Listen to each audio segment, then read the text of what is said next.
morning, and welcome to Morning Movie News. Now, these days, it often seems like there are just two studios. Disney, which can do no wrong, and Fox, which can do no right. And everyone in between, and yes, there still are other studios out there, seems to be either trying to copy, Warner Brothers, or compete with Disney, or just stay the heck away from whatever Fox is doing.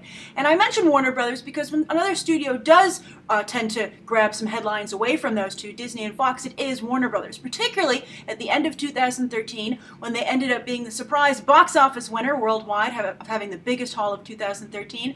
And then again it was the surprise when they ended up sweeping the Oscars as the studio with the most wins, largely thanks to Gravity. And those are all surprises, and I think it says something that both those headlines are a surprise, because Warner Brothers continues to fly under the radar because it's had trouble competing publicity-wise, media-wise with Disney and Fox. They're getting better at it. They've made a lot of headlines, with their Ben Affleck announcement and such. But then I think when they kind of took themselves off the board when they postponed Batman vs. Superman to 2016, which we've discussed. But anyway, the reason I'm bringing up Warner Brothers today, and today we're not talking about any Disney properties. We're going to focus first on Warner Brothers, and then we're going to move to two stories about Universal, actually. But the first is Warner Brothers. And if you think they made a lot of money so far with great franchises like DC, or they could be great, DC, and also Lord of the Rings is very big for them, they might have another fantasy one up their sleeve, and that is a Game of Thrones movie. I'm sure you've seen the headlines actually yesterday, because they really made the rounds when George R.R. Martin at the New York premiere apparently, I think, first told the Hollywood Reporter that, sure, maybe we will make a movie. Why not? Wouldn't that be a great way to end the series? A giant film with like $100 million, because he pointed to they set up a giant dragon in the middle of Lincoln Center, and George R.R. Martin was like, well, to animate that properly, we need a movie budget. Although I still think that Smaug from The Desolation of Smaug, the second Hobbit film, has set the bar so high in terms of dragons that I think it's going to be difficult. Maleficent and also Game of Thrones to follow that show, because that was just that was the best movie dragon I've ever seen, and it was so well realized. But I guess Warner Brothers has the team in-house already, so why not? And so George R.R. Martin got the ball rolling. He got this headline out there. He also got a lot of publicity for himself. So 2-in-1, Martin, well played. And I think it really does raise the question as to whether or not Game of Thrones would make a film. Now, he suggested, I kind of interrupted myself there, he suggested that they could either make like a final film, like to wrap up the series as a movie. He says it depends how long this franchise goes on. I've heard everywhere from 8 to 10 years. I think this is season 4, obviously.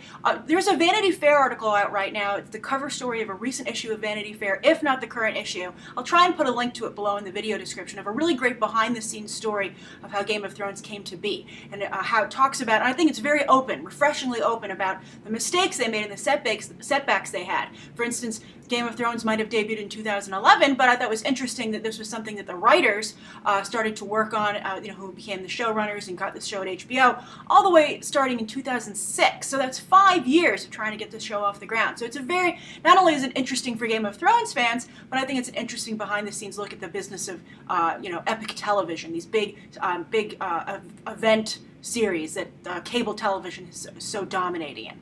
But anyway, so he said we could either end the series with a movie, or we could do a series of prequel films which take place, decades before the current cast, and that way we wouldn't have to worry about, any cast members aging, etc., and we would be a little bit freer to do what we wanted in the movies. Now, I have to say, I don't think a prequel would work.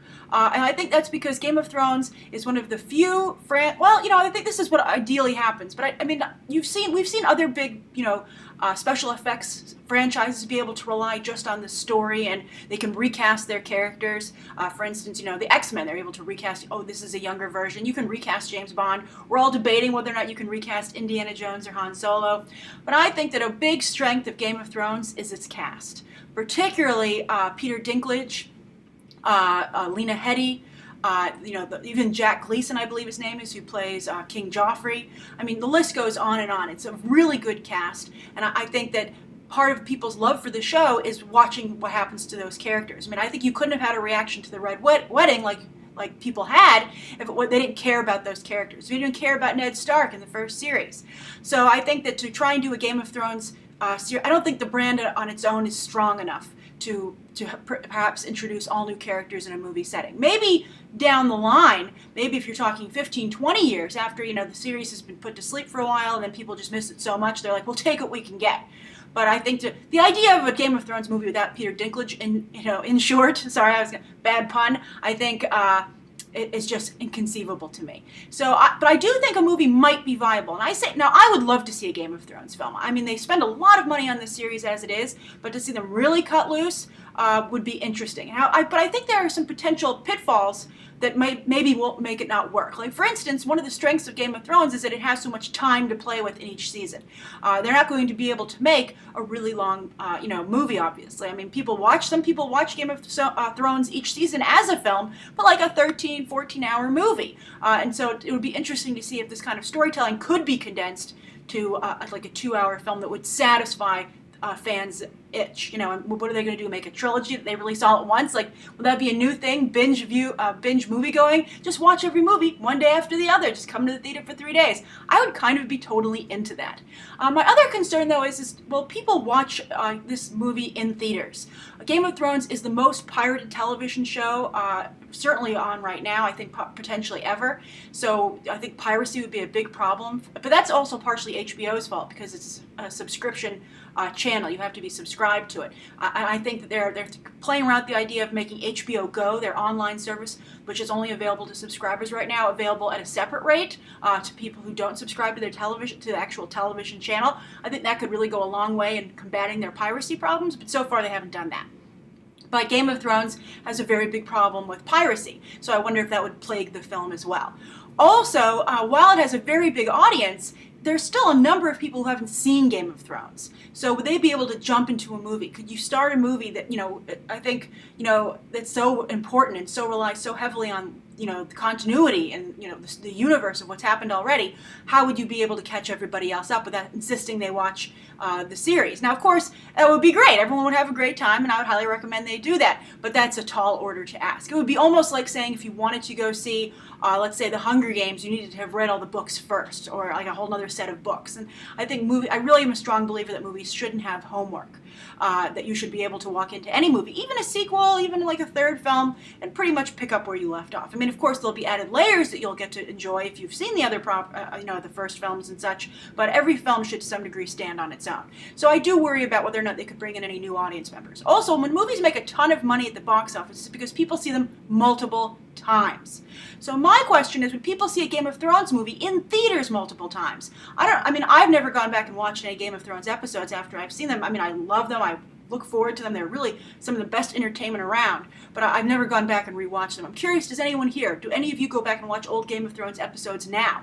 And so I wonder, would there be repeat viewing of a Game of Thrones movie? Or would people maybe see it in theaters and then go, okay, I'm used to watching Game of Thrones at home. At this point, I will just wait for the DVD to come out and potentially just watch it again then. So I don't see the repeat viewing there. So those are, I think, the potential problems for a Game of Thrones movie. But I think if any series can pull it off, it's Game of Thrones. And I would just, however I can get Game of Thrones, I would be very happy about it. And there's a lot to explore, and I think that, sometimes you can get the sense that their budget does hinder them just a little bit, even though they have a very large budget. So it would be interesting to see what this talented team of people can do with, 5 times or 10 times the budget they currently have. We'll see. All right, so that's the first story of the day. Now on to our 2 Universal stories. Well, everybody's making live-action fairy tales. We talk about Disney has a slew of them. Maleficent, the Jungle Book, Cinderella. They're Into the Woods, Stephen Sondheim Fairytale musical. They have a ton of films coming up. Also, Warner Brothers, Peter Pan is a big thing on their project that they're doing. But Universal is getting back into the fray. Off the top of my head, I believe Universal distributed Snow White and the Huntsman, which was, I think, only so far outside of Disney, the only fairy tale movie to really work. I mean, it had a lot of problems as a film, but I think financially, it showed that other studios could do this, and I think probably gave hope to Warner Brothers with their Peter Pan. But they're moving forward, not with a sequel to Snow White and the Huntsman, but another fairy tale, The Little Mermaid. And I think after I saw Pirates of the Caribbean on Stranger Tides, the 4th entry, which featured mermaids, very dark mermaids, which I really liked, for the first time I was like, wow, I could really see a Little Mermaid live-action movie. I think it could be really interesting. Or maybe a sequel. I like these fairy tale movies when they build. I don't like the retelling of these classic stories. I kind of like when they just maybe like after Happily Ever After, let's see what happened then. I think that's the better path. But anyway, The Little Mermaid, Universal wants to do it. And the project is coming together in a very interesting way, in a way that I think will probably be very, as I said, very interesting, make a film that's very beautiful, but I worry about its commercial, viability, if it can do well at the box office. So let me tell you how this is coming together. The big headline is that Sofia Coppola is in talks to direct. It would be her first really big mainstream film. It would be interesting to see how she would handle working at that kind of scale. One wonders if she'd run into the problems that Darren Aronofsky is having over on Noah, but she's definitely into doing it. I think that if you were going to choose a mainstream picture for Sofia Coppola, it would be The Little Mermaid. I think it's a really good choice with her kind of dreamlike sensibilities, the color palette that she gravitates to, and also, of course, she always makes movies about young, often misguided, wayward women who are troubled, and that's The Little Mermaid to a T. So I think that she could do a really good job there, and it certainly creates something interesting. But as I said, would it be commercially viable? I don't know. I mean, I think if I were Universal, I'd be like, okay, Sofia, we'll give you a shot, but we're going to watch you like a hawk. So she's in talks to direct, and then also this is a joint production between Universal and the UK's working title, and then also the script has gone through a lot of interesting laptops, I guess you could say. It started out with the screenwriters for Shame, Abby Morgan, who also wrote The Iron Lady, but Shame, that Michael Fassbender movie that's famous for a part of Michael Fassbender. Also 50 Shades of Grey, the screenwriter on that film, also a woman by the way, has taken a pass at it. And the most recent person to take a pass at it is Caroline Thompson, who of course worked with Tim Burton for a long time, most notably I suppose on Edward Scissorhands, but really has been a frequent collaborator with Burton. So that's a very interesting group of talent. And it's interesting to see them kind of stray, especially Caroline Thompson. How would she do on her own without Tim Burton's, leadership or guiding hand? So, but I mean, it's a lot of great female talent. And I think all of those people work on projects that push the edge of the envelope. So to apply that to The Little Mermaid, as I said, could be very interesting, perhaps even an awards contender. But whether or not it can compete in the summer box office in these other live-action fairy tales, which are a lot of glitz and shock and awe, I don't know if Sofia Coppola is capable of that. But I'm curious, how does this project sound to you? Does it sound like a refreshing change of pace, or something you want to rent, or something, because most people pass up Sofia Coppola movies. Would they change their mind on this one? Now, the third story of the day is kind of about Universal, and it's actually about actors. And I wanted to talk about it yesterday, but I wanted to have my whole Disney episode yesterday, so I saved it for today. But anyway, and some of you have picked up on this story as well, but some very unique casting came out for Judd Apatow's upcoming comedy, making another female comedy like Bridesmaids, and he's also the producer on Girls on HBO.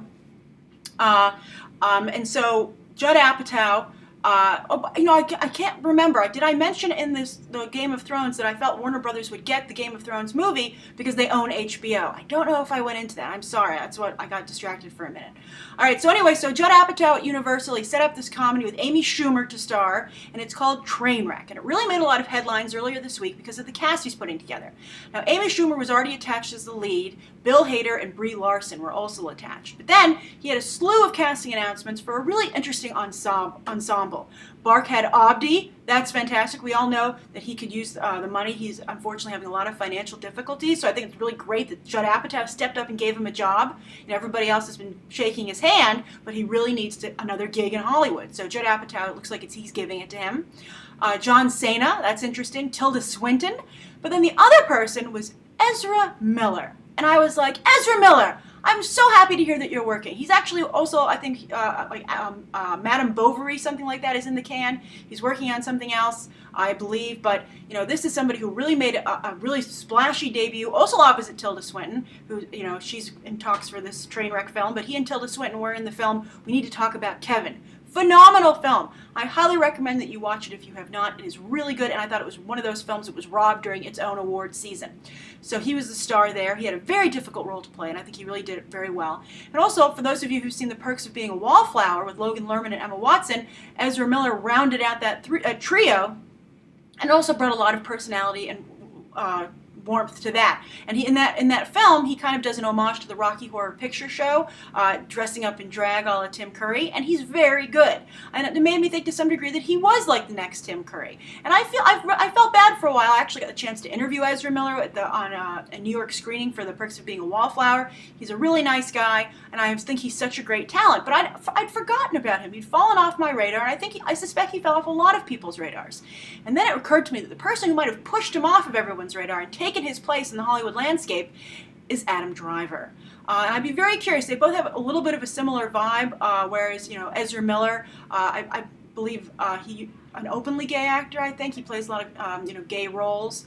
But he's very talented. I hope he doesn't end up getting typecast. And Adam Driver is more masculine. But I think their energy is the same. And so I'm curious as to why Adam Driver, I guess it's because Adam Driver obviously is in Girls, which is a very hot show. But, did Adam Driver kick Ezra Miller off the Hollywood map? It's very difficult. You can't really have two of the same in Hollywood. Hollywood isn't that open-minded. So I hope that Ezra Miller is able to take roles like this and whenever Madame Bovary comes out and get himself back in the game. Because he's a really talented, likable, compelling actor, and I would hate to see him, as I said, disappear. And I like Adam Driver too. I think there's room for both of them. As I said, their energy is similar, but yet very different. So I think they could both work. Maybe they could play brothers in a movie. I don't know. I'm curious. It never occurred to me before, and I was like, Eureka! Ezra, I think I figured out your problem, and its name is Adam Driver. All right, so those are the three stories of the day. I'm curious. Oh, by the way, who would you pick if you had to pick between Ezra Miller and Adam Driver? Would you pick? Do you like both? Do you not like either? Do you not understand the appeal of either actor? Write your thoughts down below. So today's question comes from Brody Rule. And Brody says, "Hey, Grace, I love the show and would greatly appreciate this question being answered." No problem. Disney has released that there will be a Star Wars movie every year after 2015, till who knows how long as they're making money, Brody. And these movies will be a mix of spin-offs and actual episodes. What Brody's talking about is they're going to maybe do a Yoda origin story, young Han Solo. They want to alternate between an in-canon film and then kind of like an offshoot. Kind of the way that Marvel does with, they make their Avengers movies and then they go and they explore what's going on with each character separately. So then Brody continues to say, "I actually doubt that J.J. Abrams will be doing all of them, especially considering Star Trek 3 is inevitable. But what other directors do you think should take on a Star Wars movie? Christopher Nolan was approached for Episode 7 but turned it down. Now he doesn't have anything planned after Interstellar. So as both a Star Wars fan and a Nolanite, I can only dream." By the way, I'm from Canada. Well, hello, Brody. I hope everything's very nice in Canada today. And like you, I think I would love to see Christopher Nolan, what he's going to do. I think Christopher Nolan, though, is one of those filmmakers who really only likes working on his own projects, which is great. I think sometimes he has to fight working in a bubble, and we'll see if Interstellar, I think Inception kind of fell to that a little bit, a little bit too much of Nolan and his brother Jonathan being in their own heads. It'll be interesting to see if that's what happens with Interstellar.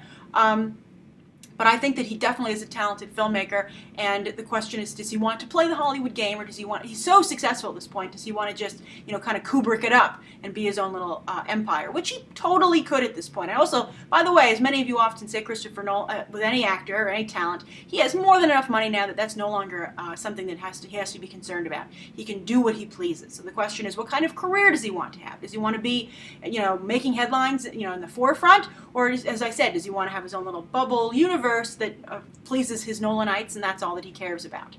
He did want to make a Bond movie, by the way, though. He was very into that. The story came out, I believe, right around The Dark Knight Rises was being released, and people were wondering if he would maybe take over, I think, after Sam Mendes or not. And I feel, and a lot of people feel, that Sam Mendes to some degree copied Nolan's style for Skyfall. Now, of course, Mendes eventually ended up signing on for the next Bond film. So, Nolan, I think it'll be a while. I think that gig is Mendes' for as long as he wants it, because Skyfall did make $1 billion, the first James Bond movie ever to do so. So as long as Mendes wants that gig, it's his. So I think Nolan's real problem is that since he's not going and making other movies, he's really sticking to his own toys. Other filmmakers are copying his style. You have Mendes doing such a great job over at Skyfall. You have this new Gareth Edwards over on Godzilla, I feel, doing a very good Nolan impression. So the question is, since Nolan hasn't stepped up and been something that studios can utilize post his Batman trilogy, they're just finding substitutes. So at what point will they no longer need the real thing? they'll always need the real thing if it's bringing in the box office. So if Interstellar turns out to be a huge hit, it'll just put Nolan right at the back of the front of the pack again. So then at that point it'll be up to Nolan if he wants to join a franchise. But I think Nolan's at a crossroads. He could potentially cross over whenever he wants to, but he should be concerned that there are so many people copying his style. J.J. Abrams tried to copy Spielberg to some degree with Cloverfield, but couldn't really do it. That Spielberg magic is pretty unique stuff. I'm still a big fan of when Spielberg really, does his like Jurassic Park, E.T. kind of, that kind of directing. I think he's really talented. And no one else has been able to copy it. But as I said, people have been able to copy Nolan. And so not only does that take potential work away from him, but I have some concern it could water down his brand. And also after Man of Steel and the way he ended up leaving the DC movies, it's not going to put him in the fanboy headlines and the fanboy circles as much as he once was. And he might realize that he might be surprised at how much the fan support that came with the Batman gig, how much that did for his career. And I'm interested to see if it will stick around now that he's left.